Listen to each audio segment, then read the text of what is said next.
Hi, everyone, and welcome. I'm so glad you could join us today for our first Drive to ViVE session, RCM Pulse Check, what's working, what's broken, and what's next. This conversation is the first part of a four-part Drive to ViVE webinar series, our countdown to ViVE 2026. ViVE 2026 will be February 22nd to the 25th in Los Angeles, California this year. It will bring together leading industry voices all around health IT, the business side of healthcare, cybersecurity, interoperability, and many, many more. So we hope you will join us. Each session in this series brings together industry voices and thought leaders to share what's really happening on the ground in healthcare today. It's all about building momentum and connection as we head towards ViVE, where those ideas and innovations will come to life in person next spring. We're especially excited for today's discussion, presented in partnership with Magical. The revenue cycle world has been through a lot. Denials are up, processes are stretched, and teams are doing their best to keep pace with nonstop change. Today is about getting real about where we stand and what it's going to take to move forward together. We're so lucky to have Vanessa Moldovan, host of For the Love of Revenue Cycle podcast and head of RCM strategy at Magical. She's leading the conversation today, providing wonderful practical insights.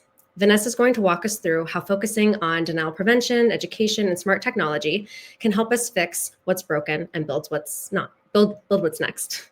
A quick note before we start. Feel free to drop your questions in the chat at any time. We will make sure to have a portion of Q&A at the end. And yes, this session is being recorded and will be shared after the event. With that, let's dive in. Vanessa, welcome. We're so glad to have you here. Thank you. Well, welcome everyone. My name is Vanessa Moldovan, and I am the head of revenue cycle strategy at Magical. And also, as Mary noted, I am the host and creator of the podcast For the Love of Revenue Cycle.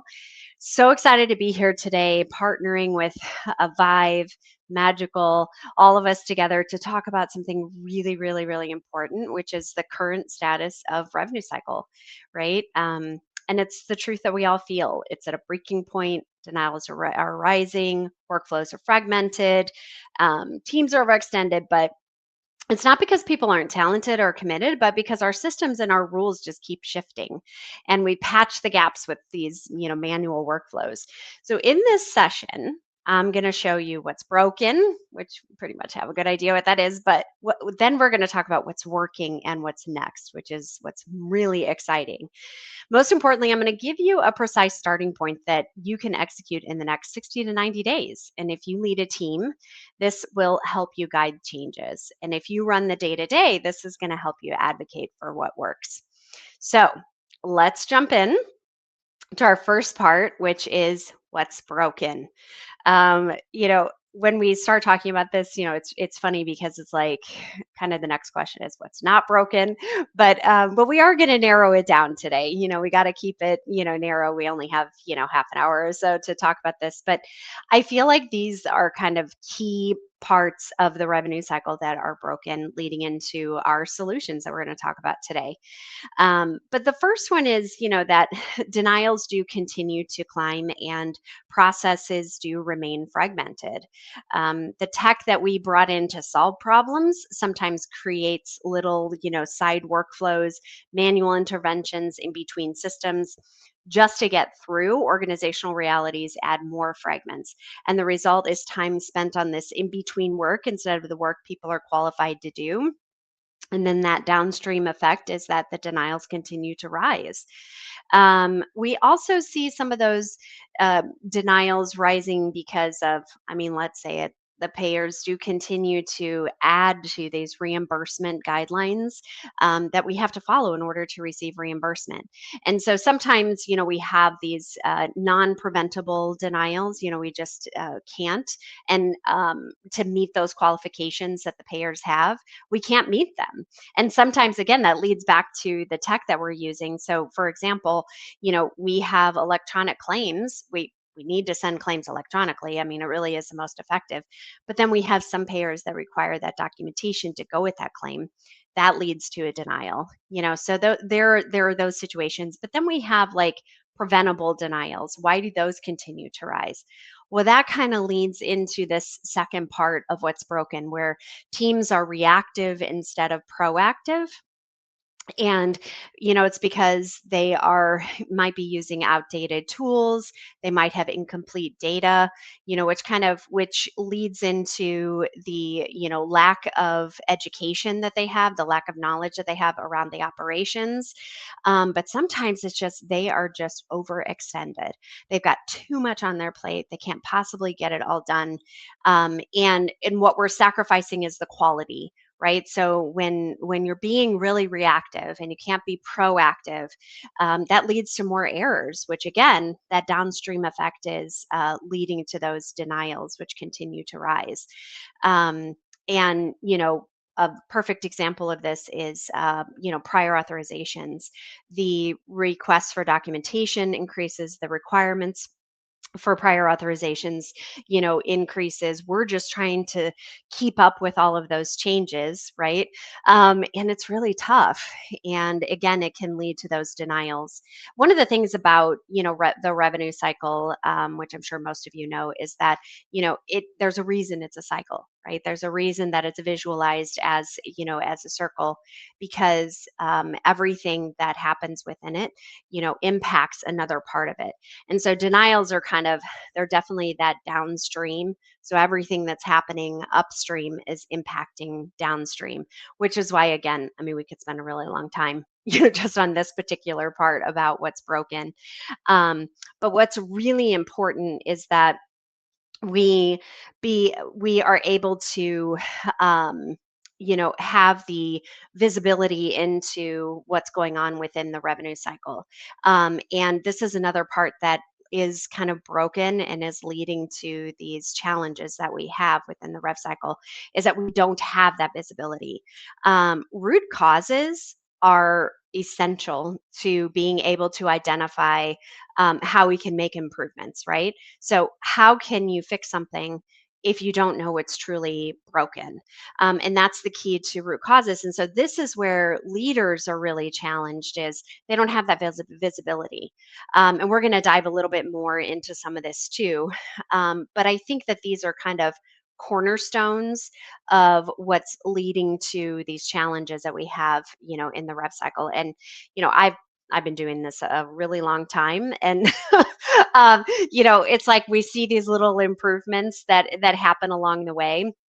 And we make a little bit of progress, but then it feels like we take a few steps back. So I hope that in our conversation today, that I know it feels really like hopeless and like we're never going to get there, but I promise we're going to talk about some things that are working. So first of all, I have to say initially, with what's working within our revenue cycle is the people.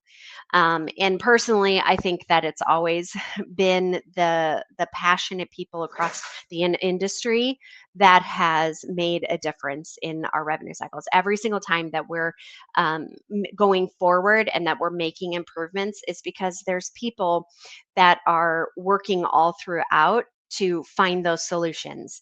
They identify the problem, they're looking for the solution, and we're just not going to give up. So even though even though it feels like it, that it's just going down the tank, we're not going to give up. We don't go into this profession because we want to make a bunch of money. We go into this because we are passionate about it, and we're passionate about the providers and obtaining reimbursement for those providers. We're passionate about the patients, and so that the patients can get the services that they need to get. And that's why we stay, and that's why we continue to move forward. And if you have any doubt whatsoever that this is what's really working in the industry, you can just take a look in my Facebook group called For the Love of Revenue Cycle. There's 4,000 professionals in there who are having conversations all the time about how can we fix this? How can we make this better? So another thing that's really, really working is growing collaboration, genuine collaboration. There are payers who want to collaborate and get it right. There are tech innovators who genuinely want to solve problems instead of creating new ones. And they're taking the time to truly understand revenue cycles so that they can help. And I can tell you this from personal experience. This is exactly how I met Magical. Was that, I work with tech companies to help them to understand the industry, help them to understand the people, help them to understand what the real root, causes are and the real root problems are, so they can truly come up with a solution. And yes, it is true, even if you might be a little bit skeptical, there are payers out there who really do want to do better. They want to collaborate, they want to learn more, they want to get it right, they want to be efficient, they want to get those claims paid, they want to get members treated, they want those services to happen, they want their providers to be serviced, and so they're also collaborating, they're working to that toward that as well. And one of the ways that I personally believe is at the core of continuing this collaboration and continuing with what's working is education. So and this is what's currently working is we're seeing expanding education, growing for the front lines, for payers, for tech innovators. And so we have conferences, podcasts, workshops that are geared to the people who have that most direct impact on our workflows. So when payers in tech understand the reality of revenue cycle, it improves the entire, the whole field, right? So the entire industry. And this is happening, as we speak. More and more education is available, and actually attending those conferences, attending the sessions, there are more and more that really get to the heart of the problem, but not just that, really speak to that audience, right? So it's important, like when we're talking about revenue cycle, we're talking about denials, we're talking about technology, that it is framed in a way that each of these stakeholders understands it and they can apply it to what they do. And I'm seeing this more and more, that this is working, we're having a bigger impact, we're getting out there and getting the message across. So before you give up, hope, like we talked a lot about what's broken, we feel this pain every single day. There are a lot of things that really are working, and you who are, listening to this webinar right here, you're a part of the difference that's happening. So, what can we do next to bring about this change that we really, really need? So, what's next is we combine this energy of what's working with a clear vision of what's broken. And that's how we create what's next, which is big change, and good change, that's coming along. But we need to focus on a few things in order to get to that change. I think that all of us here want to see that difference. We want to see that change. We want to see the relief. We want to see our teams not so stressed out. We want to see our teams not so overextended. We want our leadership being able to say, like, yes, we found a solution, right? And the what we need to focus on is for to prepare for what's next is that leadership accountability, workforce education, and smart technology investments, smart, transparent technology adoption. So there's definitely opportunity for transformation here. An improvement depends on collaboration and depends on informed decisions at every level of the revenue cycle. Um, and because we can't fix everything at once, as much as we would love to be able to do that, that's just not really a reality, right? So a lot of the first question will be, and I work with many organizations who are like, okay, that's great, we know what's broken, we know we've got these opportunities over here to be educated, we have these people that really, really want to do the right thing, and we know that we're surrounded by technology. So how do we know where to start? And the place to start is where you're going to have the biggest ripple effect, right?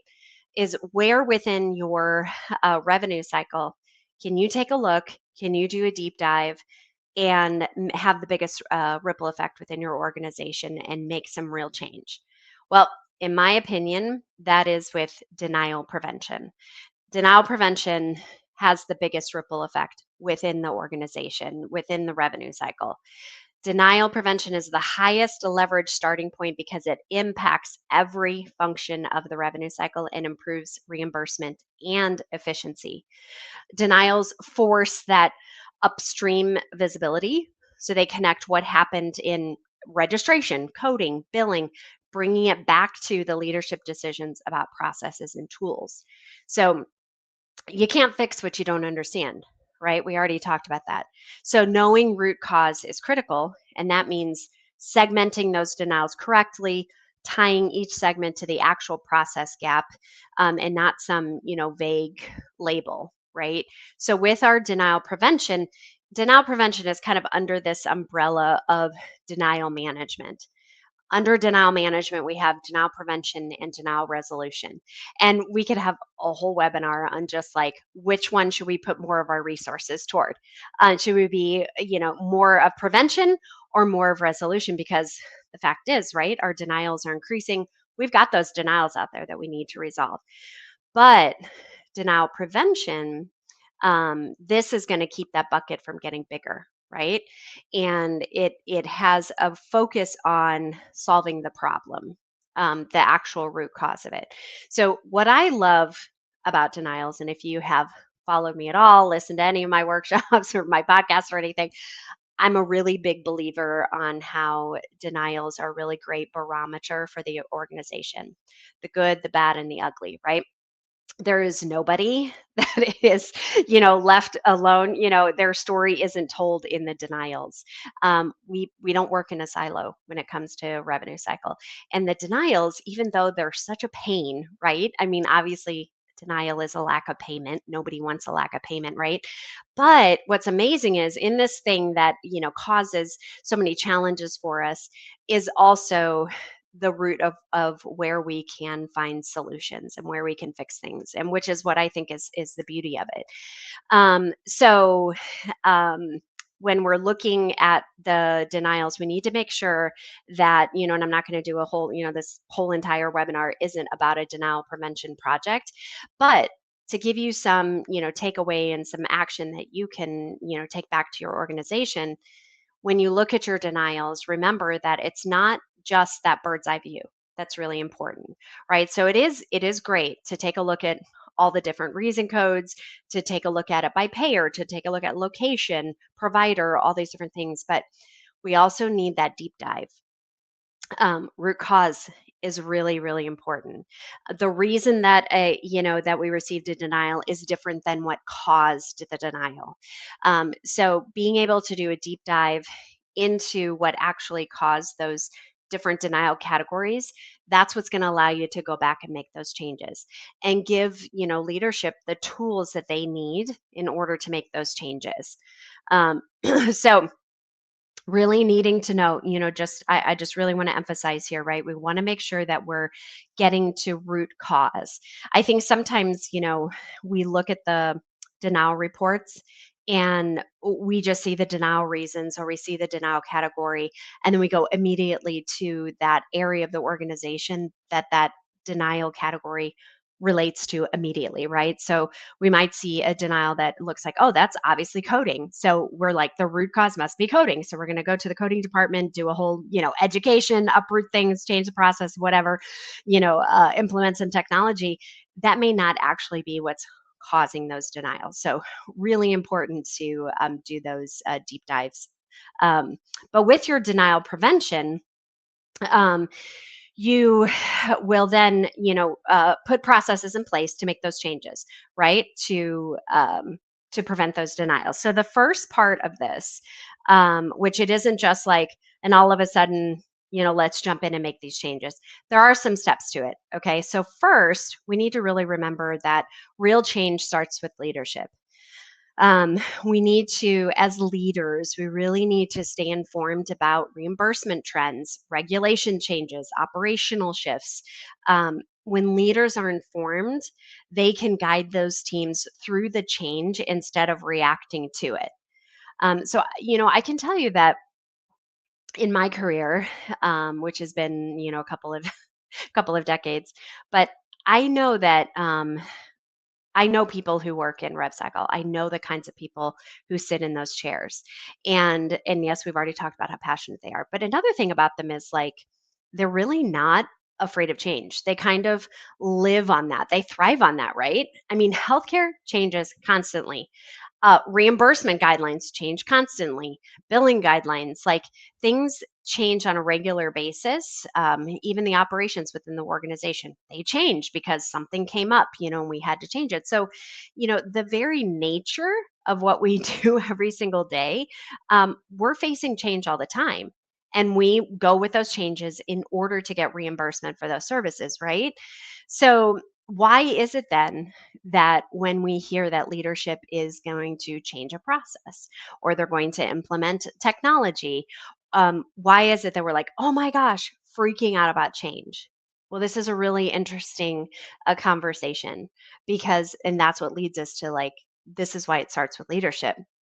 Because what we're thinking is, oh my gosh, the people who are implementing these changes, they don't really understand the problems. They don't really understand the pain points. They don't really understand the processes. And so that's why it's our responsibility as leaders, the ones who are leading this change, that's why it's our responsibility to truly understand that. Because, like I said in the previous slide, like, how can you put a process? How can you change a process? How can you put something into place and say that you're implementing change if you don't really even know the problem? If you want the outcome to be more effective processes, more efficient processes, more reimbursement, members getting, or patients getting the treatment when they need it, if that's really your end goal, then you must understand the problems that are really occurring, and you must really understand the operations. So the other thing that is helpful with this, basically this change management, right, that we want to take place, is creating a culture of that education, accountability, and curiosity. And it starts with us, right? It starts with the leaders. So we need to keep ourselves educated, asking those right questions, asking the why, behind it, but then also giving transparency and allowing our teams to also be curious and to also ask for that accountability. If you're going to implement a technology that is supposed to help solve their problems, then we're going to hold you accountable to that. And to have a culture where that's open, where we want that accountability, so that we can all get to a point of solutions, which is where we all want to be, right? So it's not the fear of the change itself, it's how the change is handled. And so leaders can reduce that risk by being informed and being predictable and being open. So the next part that we want to touch on with relation to what's next, right, is knowledge. And we touched on this a little bit, but knowledge really is the best denial prevention. In my studies, in my career, and in my personal mission uh, to reduce challenges within the revenue cycle, I have found that this is kind of at the basis of these challenges that we have, is the lack of knowledge. And it really is the key to denial prevention. We need to understand the changes that are taking place within our operations, the changes taking place within the industry, but we need to have that continuous learning across every single level, right? So that means from the top down. And so we talked about creating a culture where the teams know that they can receive education, where they can be curious, where they can have that accountability.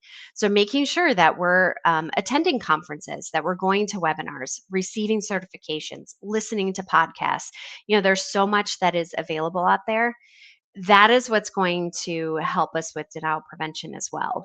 Um, and then we also need empowered teams. So it is education, and absolutely on that content, that you would, for billing content, coding content. But then there's also education around technology that's really important. And I personally think I've just noticed over the last, several years that that there's this gap in the knowledge around technology and how to appropriately apply it to revenue cycle, how to apply it to denial prevention. And so we need to make sure that we are keeping our uh, um, oh my goodness, keeping our minds open and having these conversations and going to the right locations so that we can learn more about technology. And again, not, this is not an if, this is a when. Right? Technology, we need to be empowering our teams with better technology.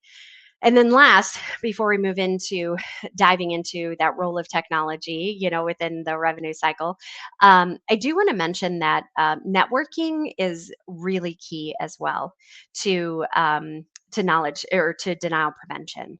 And the reason I say that is because, we're not really in a culture anymore where we are sitting next to our colleagues, right? There was a day when we all worked in, big rooms with a bunch of cubicles. And so if I had a question, I came across something that I'd never seen before, I could just go to the next cubicle, walk down the hall, grab somebody who I knew was an expert in that and ask them a question. And we could knowledge share all day long next to each other. And that's just not the case anymore. So we have to really be intentional about that networking now. And it's really actually vital in my opinion. And so where can we network? We need to be in person to network. This is really the best place to network. So conferences are a really great place to network for sure. Shaking hands, identifying like what is your area of expertise? What can I learn from you? What can you learn from me? So again, that knowledge sharing, which is not optional. But then you can also, connect with people on LinkedIn by looking at their background and seeing, okay, this person can fill this knowledge gap for me.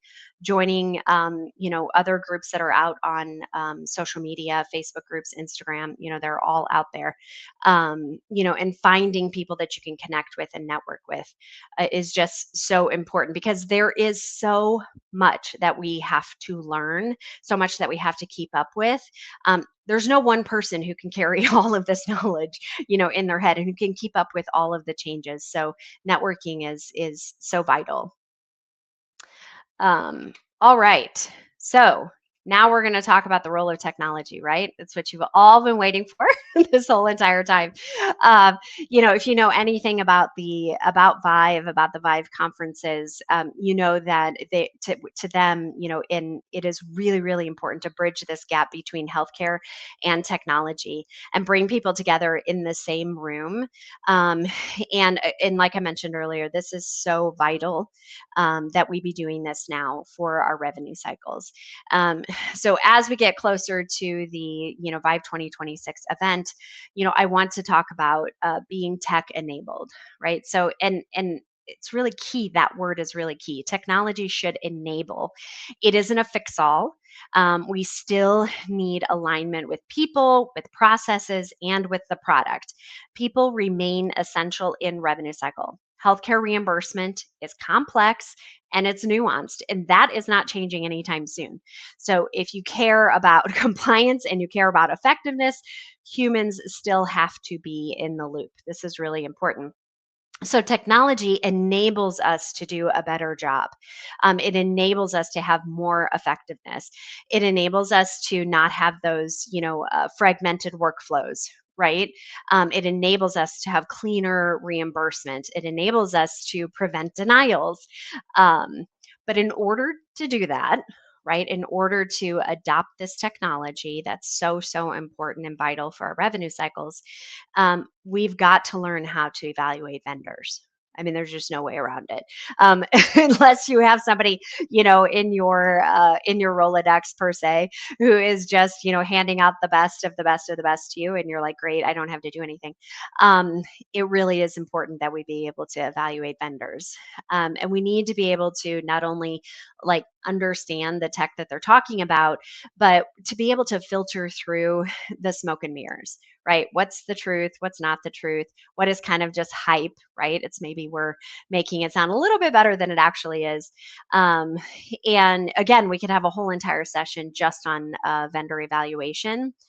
But I would just say, because this is something really this is really something close to my heart because I know from experience that it's easy to purchase and to implement technology that doesn't really solve the problem.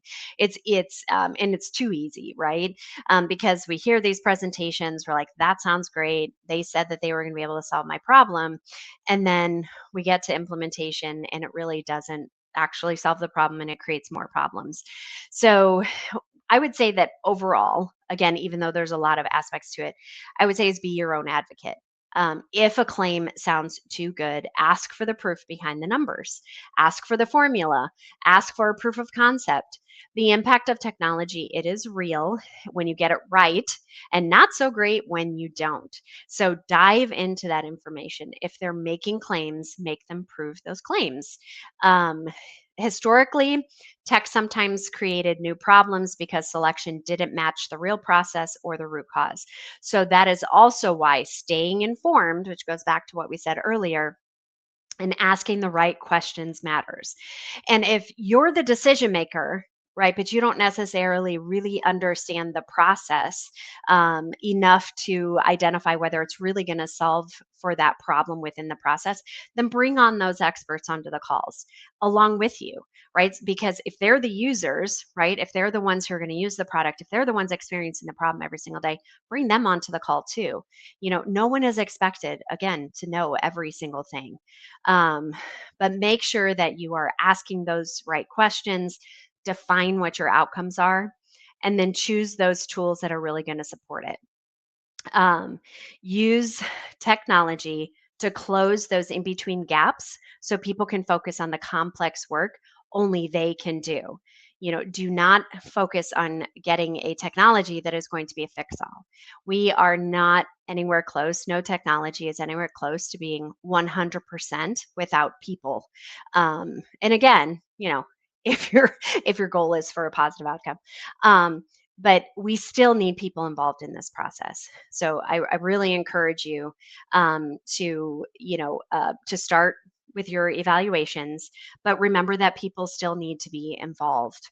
And it is an alignment that we need to have. People, process, product, they need to work together in order to get those outcomes that we really need within the industry.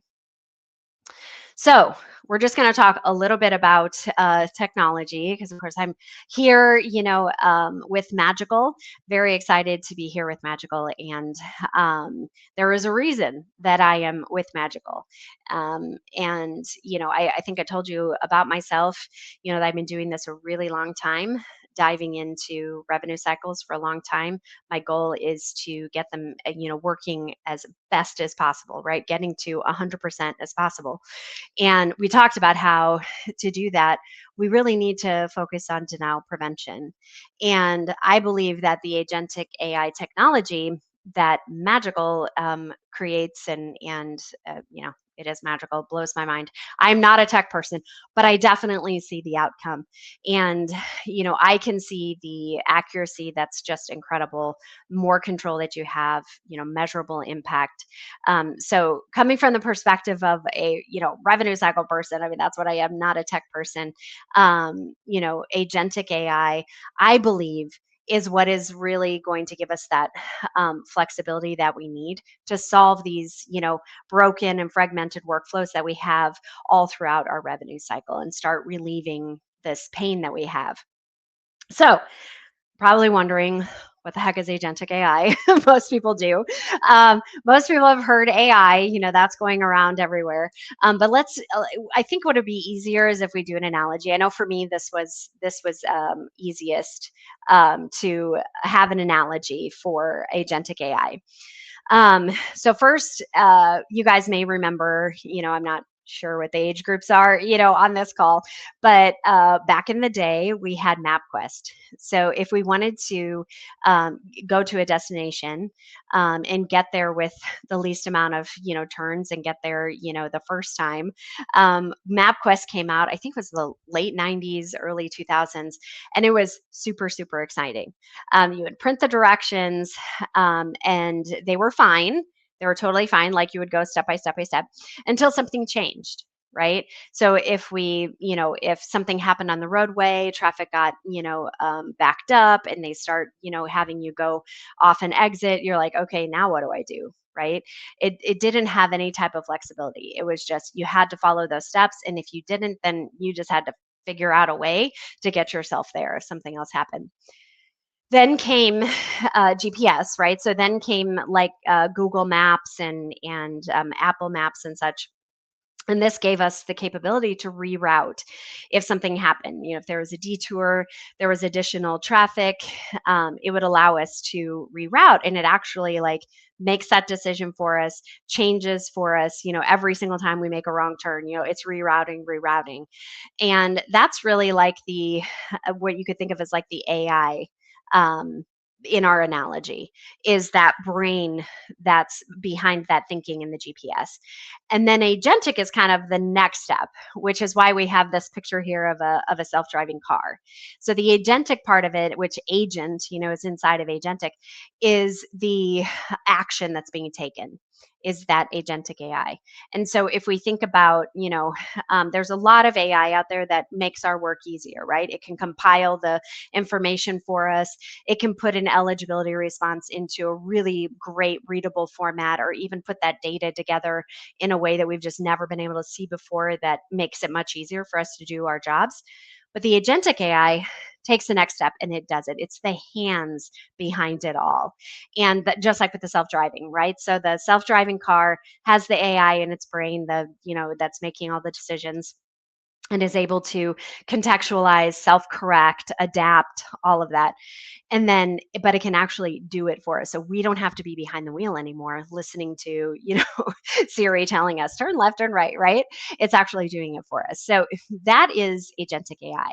And so we are now able to apply this technology into processes. And so the, the technology that Magical has created with these agents, they have a platform that it can be deployed across all kinds of organizations, across all kinds of departments. As you can see here on this list, revenue cycle is in there. But we work with providers, we work with payers, work with health tech companies, we work with government. And really, I have had the privilege of seeing agentic AI doing this real work, and across these departments. But with revenue cycle, what's amazing is it gives that flexibility, right? We can fill in those workflow gaps, that where we're using, spreadsheets, or we're going to extra portals, or basically we have our people doing this mind numbing work that they just don't need to do anymore, because now there's this tech that's able to reason and learn and flex and change, and it gives you transparency, it gives you control. And we've achieved 90% and more accuracy, with that full transparency and into what the agent is doing and why it did it. For me, coming from the revenue cycle, perspective, that is what matters most for compliance and for trust, and really being able to see with my own eyes, what the agents are doing, and they are able to relieve that pressure from our teams, so our teams can focus on complex, that 10% that's super complex, that we truly do need humans and their judgment for. So kind of back to, what we were saying about, what is broken, what is working, what's next, right? And we talked about that denial prevention, and this is a perfect use case for this agentic AI. All of these things that are upstream, the changes that we can make, that we can put into process, the things that, those little fragmented, workflows, where we can put those agents in to do that work for our teams, and then our teams are not as overextended and, overworked, and just help organizations go from being reactive to being totally proactive with prevention. So even though, we can't fix everything at once, we certainly can start where it matters most. So starting with a denial prevention for sure. It touches every single function. It gives you that biggest ripple effect within your organization. And I just want to encourage you, right, to stay curious, stay educated, lead your teams through that change, because that path forward is blending our people, the process, and the technology to build those stronger, smarter revenue cycles. Um, so now we're ready for Q&A. That's great. Thank you so much, Vanessa. As a self-proclaimed novice when it comes to all things RCM, just in the year that we've gotten to know each other and having you speak at our last ViVE with a workshop on revenue cycle management, which, by the way, for everyone, it was like 90 minutes on a Sunday morning. We had a really full room, and then Vanessa was like outside the door for like almost the whole day with people's questions and things like that. So really, she's an incredible expert and resource. So please take her up on any Q&As and check out what she's doing along with Magical. Let's get into a couple QAs if you're open to it, Vanessa. Absolutely. A couple that came from the chat. Okay. In terms of this one is specifically from me, just in hearing you talk about the agentic AI, going back to something that you said about reason versus cause when it comes to a denial. Is that where you see really it helping kind of more of the like common issues, the AI taking the brunt of that workforce? It's more administrative and things like that. So then the actual human workforce can focus on the important ones that are doing that deeper dive into the cause of a denial versus just the reason that they're getting back. Is that kind of you see the most? I just would say like the first and foremost kind of use of that's most striking to someone when they use like an agentic AI platform. Yeah, exactly. You've hit it, right the nail on the head. So and it does take a minute to adjust, because we're just not used to agentic AI. We're just not used to it yet, so our brains are still kind of getting there. But yes, absolutely, the agents give that the flexibility and the learning and the adapting where they can dive into that root cause, and they could review, a whole bunch of denials and be able to come back with like, okay, these are root cause. It isn't just the reason, but this is root cause, and then enable the leadership to be able to make those changes. That's incredible, because that's the one thing for me that's just more of a layman. The cause piece, like you said, the AI can help with that too, or is that something you have to do a deeper dive with talking to the insurance claimant payer and wondering why that was denied? Mm-hmm. Both, but yeah, and exactly, and the agentic AI can be taught to then solve it. So to do the work, which is kind of that distinction that I was trying to make, is that we have a lot of really great tech out there that, we have Chat GPT and like OpenAI, and we have the AI brain that's been added to. So like AI enhanced tools that are out there, we have a lot of them, and they are helpful. Like there's no question about that. But there are parts of the revenue cycle. So a really great example is like eligibility and benefit verification. Actually, this has been around a long time, right? And we've had EDI for a long time. Then we added AI enhancement, and we added reporting back that was more robust and gave us more information like network status or coordination benefits or something like that.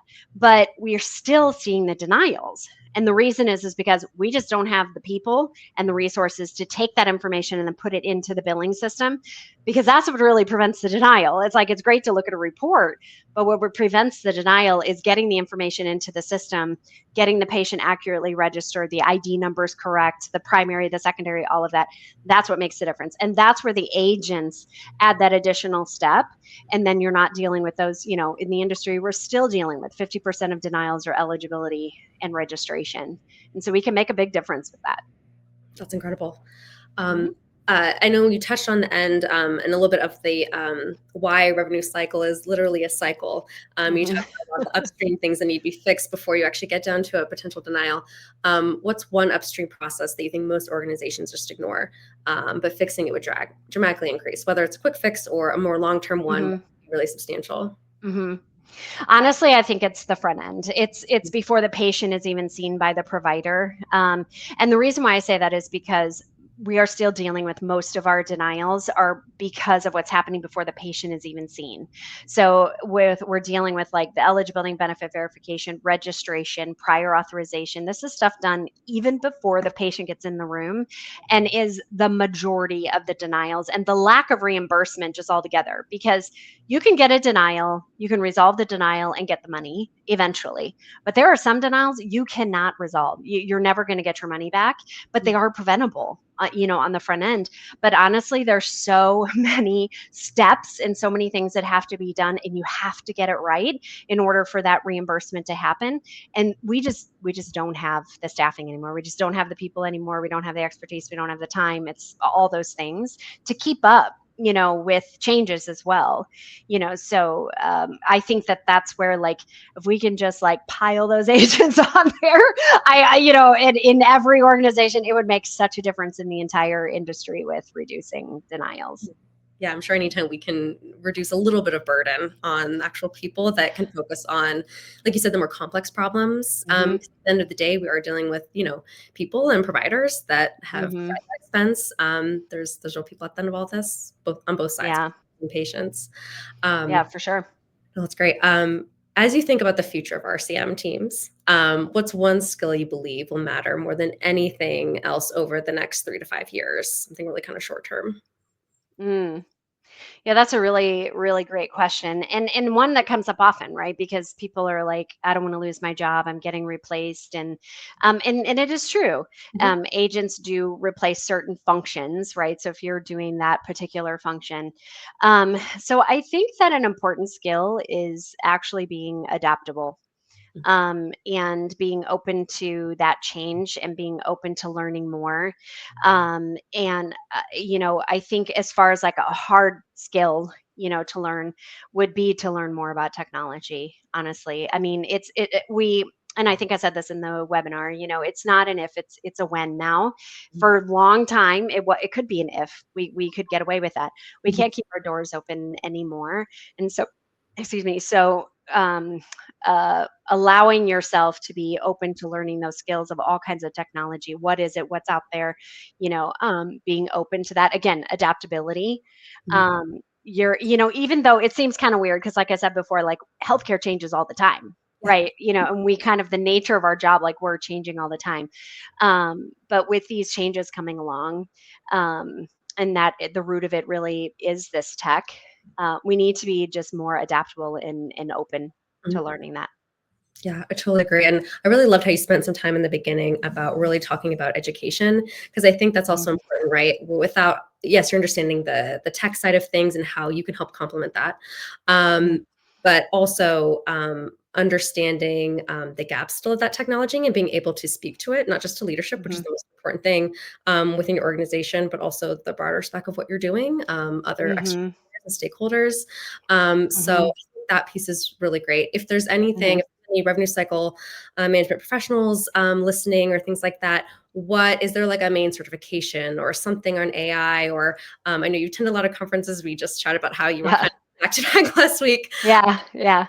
Is there anything out there that you think, anything more specific about like AI certifications or revenue cycle management education professionals, or Mhm. that you think professionals should be aware of? Yeah. You Mhm. know, I don't know of any, like, honestly, I don't know really of a specific one. No, it's I okay. think what's important, that's kind of where that networking, came in, where I added that piece about the networking.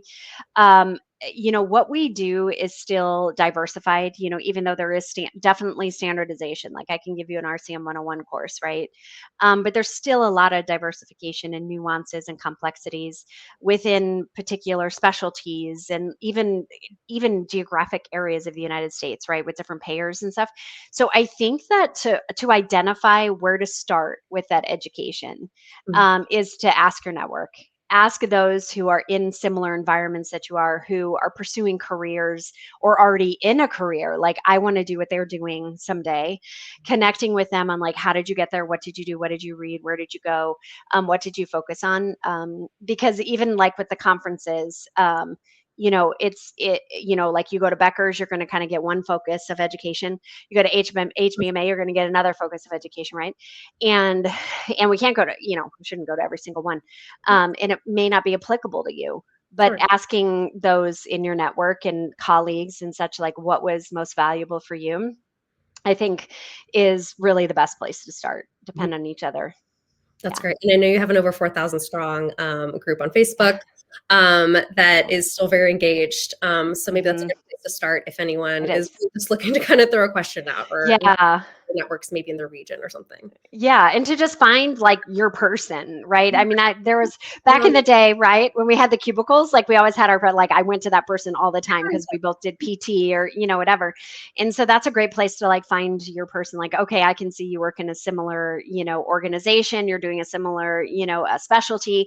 Let's, get together and work on this together and be kind of each other's resource. yeah. So yeah, it's a perfect place to do that. Yeah. Yeah. No, I think you're great. I think taking that mentality of how someone would just reach over down the cubicle from Hmm. someone might seem a little harder now as a lot of us being remote and things like that, but it almost Yeah. gives you access to even more people than Yes. before. You just have to be able to brave to Yes. do it. And Yeah. Yeah. It's true. It's just talk. true. Yeah. No, I think that's great. Last one that I'll Okay. do is frontline teams are overloaded, as we talked about. Hmm. Agentic AI platforms and agents that can come in and help relieve some of the burden is obviously a plus. But what else can leaders do to kind of create that space for improvement without burning people out too much besides just the tech?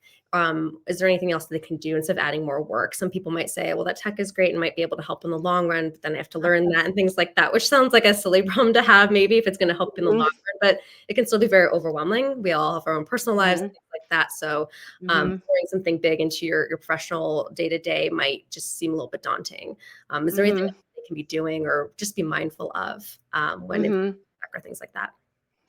Yeah, I think what can help with some of that overwhelm that we experience is actually just having a conversation Mhm. with the leaders and the decision makers, the ones who are kind of changing those processes and bringing those changes in, and just get some of that out. Like what am I overwhelmed about? And what really are the expectations here?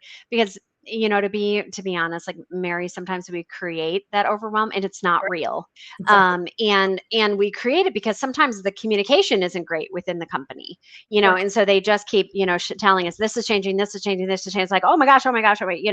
And so talking it out with the right people of like, okay, you put this change in place, I'm assuming, or I'm making this a change in my own work every single day, and you may find out like, oh yeah, that's not what we're expecting.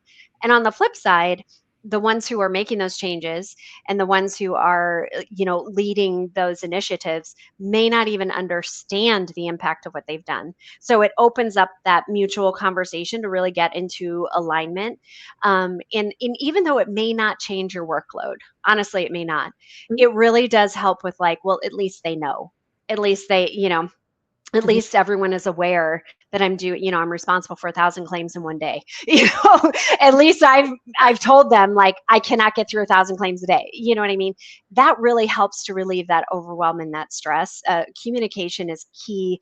That clarity, that transparency, and working together on both sides. Because I have found with leadership sometimes they just don't have a clue. They just don't know what's going on with the front line. So Yeah, until you speak to it. And I think, like you said, across the board, even when a tech provider's coming in, they might have something that's amazing that solves for a problem, but yes, not for you end to end. right, Not know your deep inner workings of how, and it sounds so simple, but we yeah. a lot of the same themes too at Health and Vive that come up that are simple to that, taking it back to the basics, really understanding your end Hmm. user, which sounds so simple. But when you start thinking of, well, this is a great thing, everyone should want it. Like you said, by region, by state, by country, everyone Hmm. works a little bit differently. So really, Hmm. and those needs is important. Hmm. Something we just all kind Yeah. of beating the drum for.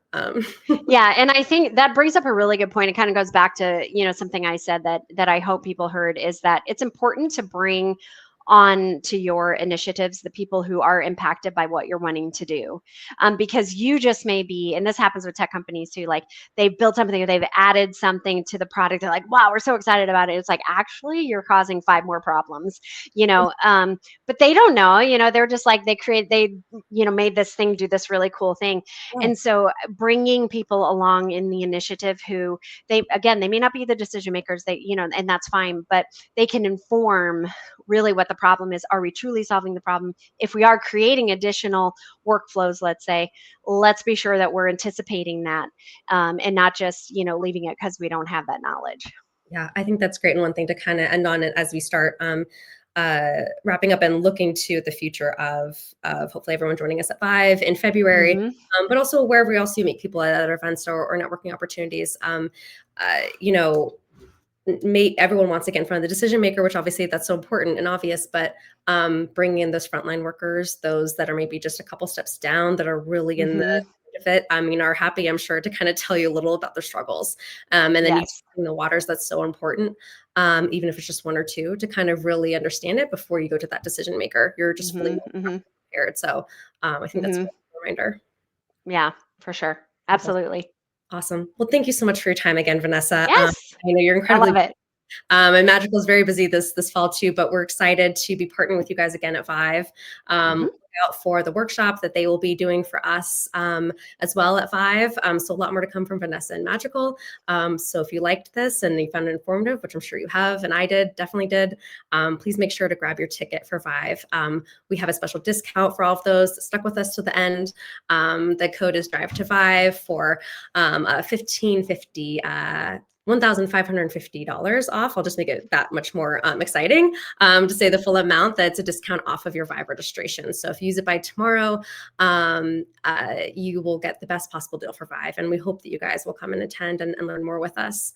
So thank you so much, Vanessa. And thank you to Magical for your time and expertise. And we're really looking forward to sharing more with our audience in February.